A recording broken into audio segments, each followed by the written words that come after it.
So please watch this space and we'll keep in touch with you and let you know what's happening.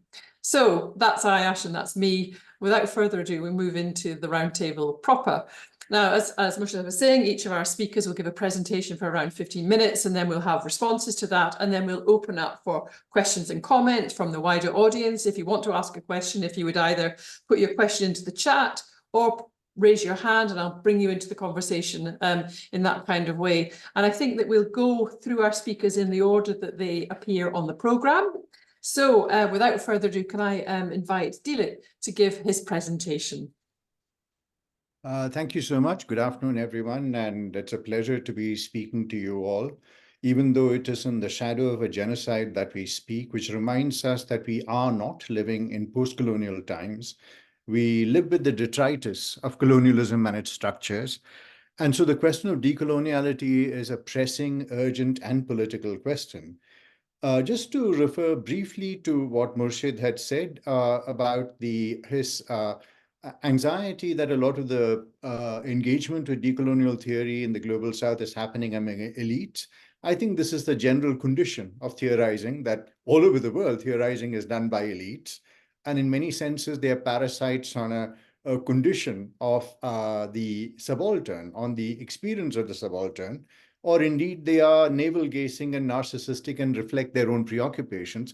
But in the end, theory is the preserve of elite. So I don't think we need to have any anxiety about this any more than saying we need to have, as Professor Makara has said, we need to think about just and inclusive futures. That needs to be the idea that we carry before us. Secondly, this question that the project of decoloniality seems to have been taken up by the far right, and therefore we are justly anxious about this issue. But here again, I think this is something that could lead us astray if we are to concentrate too much on this, because as we know, the Enlightenment produced the violence of colonialism. Marxism produced the violence of the Soviet Union, but we don't throw out the baby with the bathwater. We are still in the initial stages of theorizing decoloniality, and that's where I'd like to start. So three basic themes that I'll take with. The first deals with the idea of the engagement with the idea of decolonization, the fact that we live in decolonized times. There has been a territorial and a political decolonization that was set into place after the Second World War, a wave of freedom and independence that ran through Asia and Africa.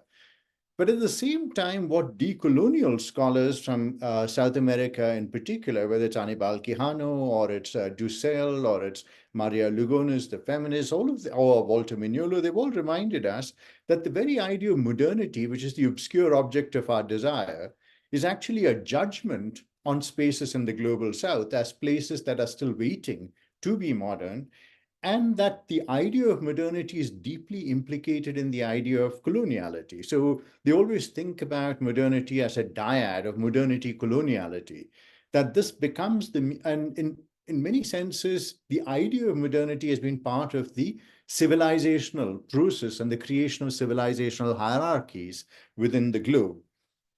The example of post-colonial theory is tragically apt in this instance because post-colonial theory was the performance of a European epistemology within the global south. So if you look at the subaltern studies enterprise, for example, it was a combination of German idealism, French post-structuralism, and British Marxism.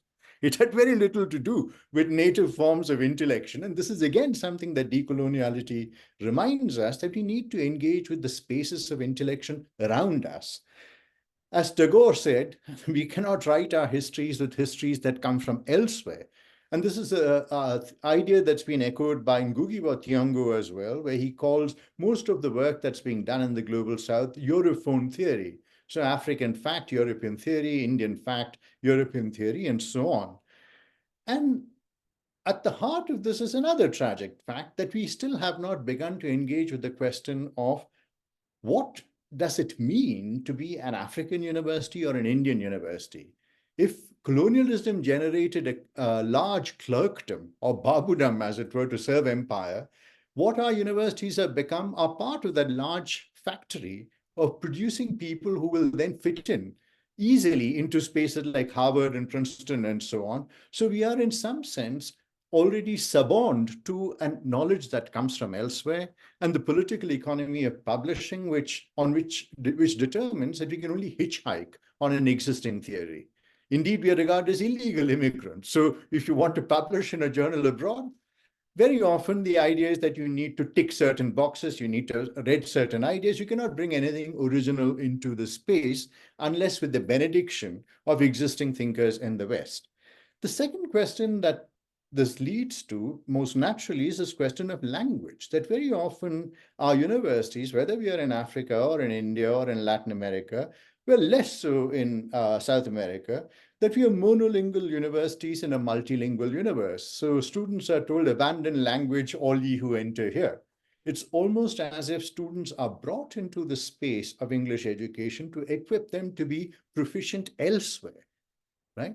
It's just a trajectory that lies outside our spaces. And this is why the decolonized education agitation in South Africa, in universities like Witwatersrand, Cape Town, and KwaZulu-Natal, actually asked, what is it that universities should be teaching us? And our syllabi have undergone a radical change over the last 5 or 6 years because students said, this is not what we want to learn. It's a very Paulo Freirean movement. What do you learn from the student? Teaching is what you learn from the student, not what the student learns from you. And so going back to the decolonial thinkers from South America, this idea of a pluriverse of knowledge. Right now we live in a universe of knowledge, right? The political economy of publishing and intellectual production that I mentioned briefly, you must realize that this talk is going to be very telegraphic. It's, after all, I have only 15 minutes. One devotes entire semesters to courses of this kind. So when you think about the idea of the pluriverse is actually trying to also contest a post-Enlightenment paradigm that has led to the disasters that we live within, including global warming, the objectifying of nature, the separation of humans from nature, about which Amitav Ghosh has written so poignantly in his 2 recent books, the centering of the human, the anthropocentrism that conditions most of our writing, the anthropocentrism that has actually led to a hierarchy of the human, where there is, as Professor Makara pointed out, the idea of the white at the top and the African at the bottom. And this is the idea that was implicated in the civilizational hierarchies of colonialism and racism. But this indeed is the hierarchy of the political economy of publishing and teaching right now. And this is something that we need to think with. The valorization of reason, and one could go on, right? One could go on about the implications of the Enlightenment. But fundamental to this, the challenge that has been posed by decolonial thinkers is the challenging of the idea of anthropocentrism, decentering the human, thinking about the human in relation to the animal, that the earth is occupied by humans, animals, plants alike. So hence my own work moving to the ocean, for example, and engaging with the fact of marine life and microbes, as also the fact that when we think about the work of the Brazilian anthropologist de Viveiros Castros or Eduardo Kohn, who encourage us to think with forests. How do forests think? How do what we consider as non-sentient beings produce knowledge, create community, and so on? As also the question where we create these separations of fact and myth, history and myth. Can jaguars think, right? Those kinds of questions where we are forced to move beyond the pieties and the lethargy of our discipline to a more creative engagement. And finally, this question of vertical and horizontal universes. Our social science deals with the horizontal universe of society, community, capital, class, and so on. A lot of South African work and recently emerging anthropological work from Africa have encouraged us to think with ancestors, spirits, that the world is indeed vertical, that there is a cosmology that we have to engage with, that we have to engage with the fact that the landscape that we occupy is not only that of the living, but that of the dead, as much as that of the human, as much as the animal. All of these require us to put a pause on this Enlightenment project of a hyper-rationality, right? Where there is the human at the center, the living male white human is at the center of many of these speculations. Finally, and since I'm coming up, I think I probably have 3 to 4 minutes left. Finally, what am I doing about this? Because very often I think a lot of the work that we have produced has been a long rant. It's like the Calibanus grant. You've taught me language, my profit on it is I know how to curse. So we go on and on about Eurocentrism and so on and so forth. What are we doing about it? And this is what I really would like to ask ourselves, because the two projects that I'm currently engaged with, one which Murshid so kindly mentioned, the changing theory project, which is the idea asking the fundamental question is why is it that despite our traditions of intellection, there is this huge separation where we work with Indian fact and European theory? Why is it that we do not look at the question of languages? Why do we not work with existing philosophical traditions as much as the demotic, right? And these are the two ideas that I want to speak about. Because one way of looking at changing theory is to go back, as it were, to go back to classical philosophy, go back to classical Islam, classical Confucianism. And that is a possibility. A lot of people say that, look, these ideas are mired in hierarchy and patriarchy and so on. But if you think about Plato and Aristotle, they were, in many senses, wrote from slave societies and believed in slave societies. Think about Kant, who was a misogynist and a racist to boot, and this is the work of Roberto Benasconi, Chukwudu Eze, but you don't abandon that. You work with it. Similarly, we have to work with our traditions. There is work to be done, which we are not doing. And this is the question before us.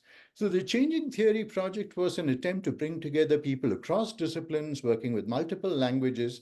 So the volume has 21 people working with 16 languages, ranging from Arabic to Zulu to Xhosa to Persian and so on and so forth. And to each of them, I said, choose a word. And it need not be a word that comes from tradition or philosophical traditions. Choose a word and think about the conceptual landscape that you can create from it. Now it's up to you to judge what the book has done.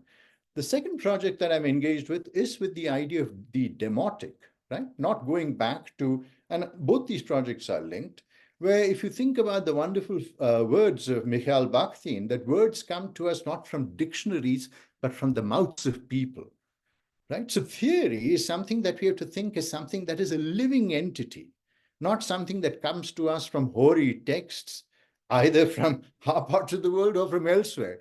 Or, the trinity of Marx, Hegel, and then you can go on to Foucault, Derrida, Levinas, or go back to Aquinas, and so on and so forth. It's not merely textual.